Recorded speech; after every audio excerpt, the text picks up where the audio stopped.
ലൂക്കോസിന്റെ സുവിശേഷം 13-ാം അധ്യായം. ആ സമയത്ത് തന്നെ അവിടെ ഉണ്ടായിരുന്ന ചിലർ പീലാത്തോസ് ചില ഗലീലക്കാരുടെ ചോര അവരുടെ യാഗങ്ങളോട് കലർത്തിയ വർത്തമാനം അവനോട് അറിയിച്ചു. അതിന് അവൻ ഉത്തരം പറഞ്ഞത്, ആ ഗലീലക്കാർ ഇതനുഭവിക്കയാൽ എല്ലാ ഗലീലക്കാരിലും പാപികളായിരുന്നു എന്ന് നിങ്ങൾക്ക് തോന്നുന്നുവോ? അല്ലല്ല, മാനസാന്തരപ്പെടാഞ്ഞാൽ നിങ്ങളെല്ലാവരും അങ്ങനെ തന്നെ നശിച്ചു പോകും എന്ന് ഞാൻ നിങ്ങളോട് പറയുന്നു. അല്ല, ശീലോഹാമിലെ ഗോപുരം വീണ് മരിച്ചുപോയ ആ 18 പേർ യെരുശലേമിൽ പാർക്കുന്ന സകല മനുഷ്യരിലും കുറ്റക്കാർ ആയിരുന്നു എന്ന് തോന്നുന്നുവോ? അല്ലല്ല, മാനസാന്തരപ്പെടാഞ്ഞാൽ നിങ്ങളെല്ലാവരും അങ്ങനെ തന്നെ നശിച്ചു പോകും എന്ന് ഞാൻ നിങ്ങളോട് പറയുന്നു. അവൻ ഈ ഉപമയും പറഞ്ഞു. ഒരുത്തന് തന്റെ മുന്തിരിത്തോട്ടത്തിൽ നട്ടിരുന്നൊരു അത്തിവൃക്ഷമുണ്ടായിരുന്നു. അവൻ അതിൽ ഫലം തിരഞ്ഞു വന്നു, കണ്ടില്ല താനും. അവൻ തോട്ടക്കാരനോട്, ഞാനിപ്പോൾ 3 സംവത്സരമായി ഈ അത്തിയിൽ ഫലം തിരഞ്ഞു വരുന്നു, കാണുന്നില്ല താനും. അതിനെ വെട്ടിക്കളക, അത് നിലത്തെ നിഷ്ഫലമാക്കുന്നത് എന്തിന് എന്നു പറഞ്ഞു. അതിന് അവൻ, കർത്താവേ, ഞാൻ അതിനു ചുറ്റും കിളച്ച് വളമിടുവോളം ഈ ആണ്ടുകൂടി നിൽക്കട്ടെ. മേലാൽ കായ്ച്ചില്ലെങ്കിലോ ഇല്ലെങ്കിൽ വെട്ടിക്കളയാം എന്നുത്തരം പറഞ്ഞു. ഒരു ശബ്ബത്തിൽ അവനൊരു പള്ളിയിൽ ഉപദേശിച്ചു കൊണ്ടിരുന്നു.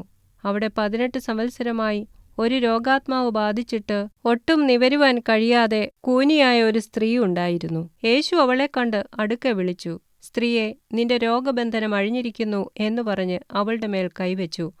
അവൾ ക്ഷണത്തിൽ നിവർന്ന് ദൈവത്തെ മഹത്വപ്പെടുത്തി. യേശു ശബ്ബത്തിൽ സൗഖ്യമാക്കിയതുകൊണ്ട് പള്ളിപ്രമാണി നീരസപ്പെട്ട് പുരുഷാരത്തോട്, വേല ചെയ്യുവാൻ 6 ദിവസമുണ്ടല്ലോ, അതിനകം വന്ന് സൗഖ്യം വരുത്തിച്ചുകൊള്ളുവീൻ, ശബ്ബത്തിലരുത് എന്നു പറഞ്ഞു. കർത്താവ് അവനോട്, കപടഭക്തിക്കാരെ, നിങ്ങളിൽ ഓരോരുത്തൻ ശബ്ബത്തിൽ തന്റെ കാളയെയോ കഴുതയെയോ തൊട്ടിയിൽ നിന്ന് അഴിച്ചുകൊണ്ടുപോയി വെള്ളം കുടിപ്പിക്കുന്നില്ലയോ?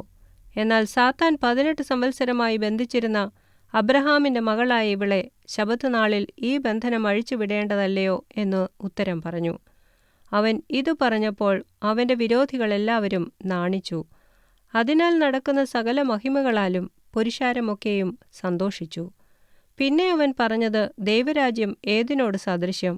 ഏതിനോടതിനെ ഉപമിക്കേണ്ടു?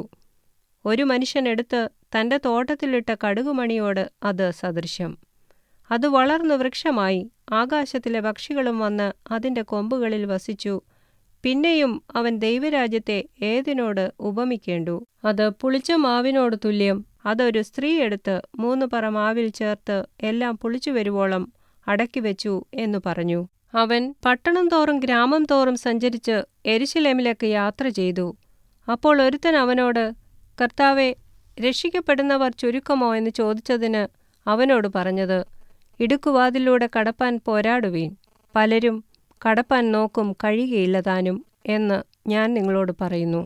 വീട്ടുടയവൻ എഴുന്നേറ്റ് കതകടച്ച ശേഷം നിങ്ങൾ പുറത്തുനിന്ന്, കർത്താവെ, തുറന്നു തരണമേ എന്ന് പറഞ്ഞുകൊണ്ട് കതകിന് മുട്ടിത്തുടങ്ങുമ്പോൾ, നിങ്ങൾ എവിടെ നിന്ന് എന്ന് ഞാൻ അറിയുന്നില്ല എന്ന് അവൻ ഉത്തരം പറയും. അന്നേരം നിങ്ങൾ, നിന്റെ മുമ്പിൽ ഞങ്ങൾ തിന്നുകയും കുടിക്കുകയും ഞങ്ങളുടെ തെരുക്കളിൽ നീ പഠിപ്പിക്കുകയും ചെയ്തുവല്ലോ എന്ന് പറഞ്ഞു തുടങ്ങും. അവനോ, നിങ്ങൾ എവിടെ നിന്ന് എന്ന് ഞാൻ അറിയുന്നില്ല എന്ന് ഞാൻ നിങ്ങളോട് പറയുന്നു. അനീതി പ്രവർത്തിക്കുന്ന ഏവരുമായുള്ളവരെ, എന്നെ വിട്ടു പോകുവീൻ എന്ന് പറയും. അവിടെ അബ്രഹാമും ഇസഹാക്കും യാക്കോബും സകല പ്രവാചകന്മാരും ദൈവരാജ്യത്തിൽ ഇരിക്കുന്നതും നിങ്ങളെ പുറത്തു തള്ളിക്കളഞ്ഞതും നിങ്ങൾ കാണുമ്പോൾ കരച്ചിലും പല്ലുകടിയും ഉണ്ടാകും. കിഴക്കുനിന്നും പടിഞ്ഞാറുനിന്നും തെക്കുനിന്നും വടക്കുനിന്നും അനേകർ വന്ന് ദൈവരാജ്യത്തിൽ പന്തിയിലിരിക്കും. മുമ്പന്മാരായിത്തീരുന്ന പിമ്പന്മാരുണ്ട്, പിൻപന്മാരായിത്തീരുന്ന മുമ്പന്മാരുമുണ്ട്. ആ നാഴികയിൽ തന്നെ ചില പരീശന്മാർ അടുത്തുവന്ന്, ഇവിടം വിട്ടു പൊയ്ക്കൊള്ളുക, ഹെരോദാവ് നിന്നെ കൊല്ലുവാൻ ഇച്ഛിക്കുന്നു എന്ന് അവനോട് പറഞ്ഞു. അവൻ അവരോട് പറഞ്ഞത്, നിങ്ങൾ പോയി ആ കുറുക്കനോട്, ഞാൻ ഇന്നും നാളെയും ഭൂതങ്ങളെ പുറത്താക്കുകയും രോഗശാന്തി വരുത്തുകയും 3-ാം നാളിൽ സമാപിക്കുകയും ചെയ്യും.